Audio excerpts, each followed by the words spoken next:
انہوں نے کارنامہ یہ کیا کہ 4 سال میں بس آتے رہو جاتے رہو، یہ ڈاکومنٹس لے آؤ فلانا کرو، اور کیا کرا کچھ نہیں۔ ہم 15 کر رہے ہیں کہ ایک بندہ آ کے بدماشی کر رہا ہے، سب کچھ کر رہا ہے، آپ کچھ نہیں کرتے ایسے وہ کہتے ہیں یار میں نہیں کر سکتا، آپ کورٹ سے آرڈر لے آؤ، یہ کیا طریقہ ہے؟ میں نے بھی ہر جگہ اپلیکیشن لگائی دی ہے،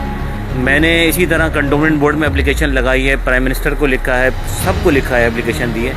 کوئی ایکشن نہیں ہوا۔ جو پولیس والے سہولت کار تھے ان کی موبائلوں کی تصویریں بھی ہیں، ان کی گاڑیوں کی تصویریں بھی ہیں، ہر چیز ہے ان کی ہمارے سب کچھ۔ والد صاحب کا انتقال ہو گیا 2004 میں، 2004 سے لے کے آن ورڈ میرا بھائی میرے ساتھ آتا رہا، ان کا بھی انتقال ہو گیا۔ اس کے بعد یہ میں دیکھتا رہا پلاٹ، پھر باؤنڈری وال لگائی، تو اس میں تو مطلب 3 جنریشن ہماری چلی گئی اس پلاٹ کو حاصل کرنے نہ پیسے ملے، پلاٹ کی باؤنڈری وال بھی توڑ دی، اندر بھی نہیں جانے دیتے تھے، گارڈ روک لیتے تھے، پہلے مدر شاہ سے بات کراؤ پھر آپ کو اندر جانے دیں گے۔ میں ذہنی ٹینشن ڈپریشن میں اتنا رہا کہ میں کارڈیو میں ایڈمٹ ہو گیا تھا۔ میں اس وقت 8ویں کلاس میں، میری عمر اب 60 سال ہو گئی، والدہ کا میرے نام کا پلاٹ، والدہ بھی دنیا سے گزر گئی، تیسری نسل آ گئی، ڈسپیوٹ اپنی جگہ وہ ریزالو نہیں ہو کے دے رہا، کبھی کوئی اسٹرانگ گروپ آیا تھا، کبھی کوئی اسٹرانگ گروپ آیا تھا۔ کراچی میں اس وقت جو ہے پیپلز پارٹی کی جو گورنمنٹ ہے، اس پوری گورنمنٹ نے ایک طریقہ کار کے ذریعے سے زمینوں پہ مستقل قبضے کرنے کا طریقہ بنایا ہوا ہے۔ تو وہ پیسے جو ہے نا وہ جمع کر کے زندگی کے پیسے لگا کے کوئی نہ کوئی پلاٹ حاصل کرتے ہیں، لیکن ظاہر ہے جب کوئی بدماش آ کے اس کے پر بیٹھ جائے گا تو ہم تو بدماش نہیں ہیں نا، ہم تو پھر حکومت کا سہارا لیتے ہیں، اداروں کا سہارا لیتے ہیں کہ جو ادارے ان کے اوپر عمل کر کے ہمیں جو ہے نا ہمارا حق دلا سکیں۔ لیکن عجیب کہانی ہے ہمارے خاص طور پہ سندھ اور کراچی کے اندر کہ یہاں پہ جو ادارے جن کو ہمیں تحفظ فراہم کرنا چاہیے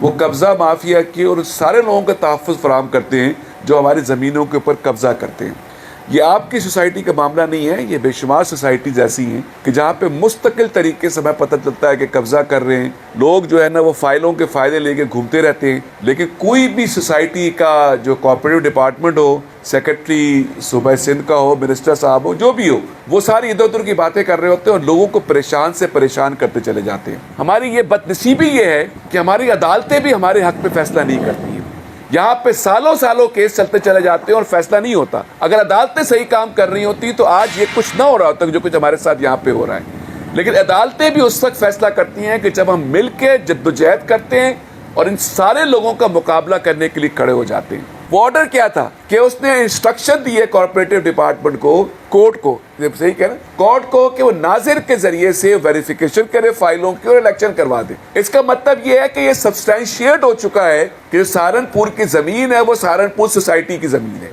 اس کے اوپر کسی کنگ بلڈر کا یا کسی بلڈر کا کوئی دعویٰ نہیں ہو سکتا، کیونکہ کورٹ کا ججمنٹ ہے۔ اگر کورٹ یہ کہہ رہا ہے تو وہاں پہ ان کو جانا چاہیے تھا اور کہنا چاہیے تھا یہ ہماری زمین ہے، کورٹ کا ججمنٹ ہے، زمین تو آپ کی ہے، اس کے اوپر قبضہ کوئی کر رہا ہے۔ اب اس کا حل کیا ہے؟ اس کا حل یہ ہے کہ ہم لوگوں کے اکٹھے ہو کے ان کا مقابلہ کرنا ہے، اس ظلم کے خلاف آواز اٹھانی ہے۔ سارے ڈاکومنٹ آپ کو موجود ہیں، کوئی مسئلہ نہیں۔ اب کیا کریں گے؟ کون وکیل کریں گے؟ تو کیس کا ججمنٹ تو موجود ہے۔ حکمران یہ کیا کر رہے ہیں؟ ان کے کانوں پہ جوم اس وقت رہیں گی جب یہاں پہ آپ 150-200 لوگ اکٹھے کریں گے اور ہم ایک بھرپور احتجاج کا پروگرام کریں گے اور ان کا احساس دلائیں گے کہ ہم سو نہیں رہے ہیں،